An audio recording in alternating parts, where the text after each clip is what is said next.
الو. هلا تفضل. الو. تفضل يا شيخ، حلمي قديم يا شيخ، قبل 2 أو 3 سنوات يا شيخ. ولا والله يا شيخ اني هذا اللي اذكر منه يا شيخ.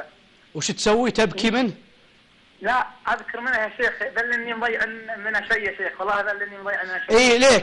كم له من سنة وانا اخوك؟ لا 3 سنوات يمكن. طيب تفضل عطنا اللي تذكر منه. حلمت يا شيخ اني واقف، فكرت بنت خالتي. شلون اعد؟ حلمت اني واقف وبنت خالتي قدامي.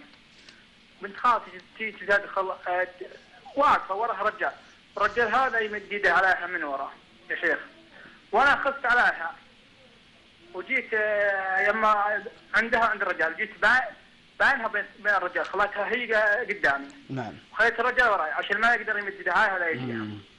ودخلنا يا شيخ بيوت يا شيخ، بيت وفيه كراسي يا شيخ، تقول انها كراسي جامعه يا شيخ.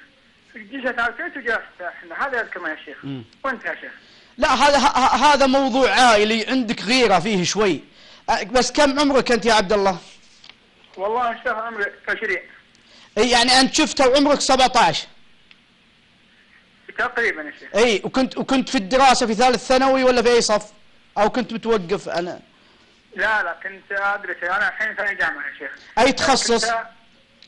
دراسات قرآنية.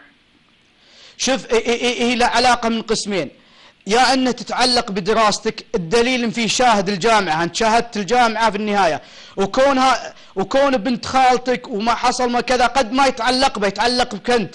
يعني ما تقول إنك قلق في التخصص، أي قسم تدخل، أي تقديم، هذه نقطة. بنت الخالة كم عمرها؟ 18. اي والله اعلم، قد ما يتعلق به، انه يتعلق بك ودراستك. يعني جاك وقت انك بنت الخالة تدل على خلوتك، انك يعني ممكن انك تخلو بالدراسة، بالكتب، بالمذاكرة، يعني متعبتك شوي، قد يكون كذا. او مثل ما تقول احد يعني المعلمين متعبك، او احد المواد، او احد الزملاء في ذاك الفترة. لا والله يا شيخ. طيب هل احد متعبك من العائلة، يعني في التوصيل وفي الطلبات في كذا؟ لا يا شيخ. ها؟ لا يا شيخ. نعم. لا يا شيخ، ما حدا تعبني يا شيخ. طيب انت ناوي تتزوج من قريب؟ يعني قريبة لك؟ والله يا شيخ انا ناوي اتزوجها هي يا شيخ. نعم. انا ودي اتزوجها هي يا شيخ. اي زي ما قلت لك، وعندك غيرة عليها، يعني ما تقول تخاف عليها. اخاف عليها وذل الناس تاخذها. اذا تخاف عليها سوف تتحقق لك. الدليل باذن الواحد الاحد مع فعل الاسباب وجود الجامعه تدل على اجتماعك بها باذن الواحد الاحد. لكن انصحك انك تصلي صلاه الاستخاره وتستخير الله سبحانه وتعالى، وانك تدعو الله ان الله يكتب لك النصيب الطيب. ما تعلم اين يكون نصيبك، هل هي مع ذا الفتاه؟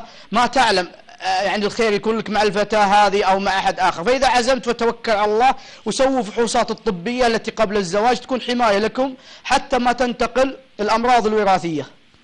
إن شاء الله يا شيخ. بس أنا الحين يعني هي ما هي لي يا شيخ، بس أنا ودي أتمنى. أنا فاهم إنها مي بلك محددة لشخص ثاني، بس إنك تتمناها. اي والله يا شيخ اتمناها. خلاص زايده يا شيخ. شوف اي اللي الله كاتبه بتحصله، ما لك الا رزقك في ذا الحياه في ذا الدنيا.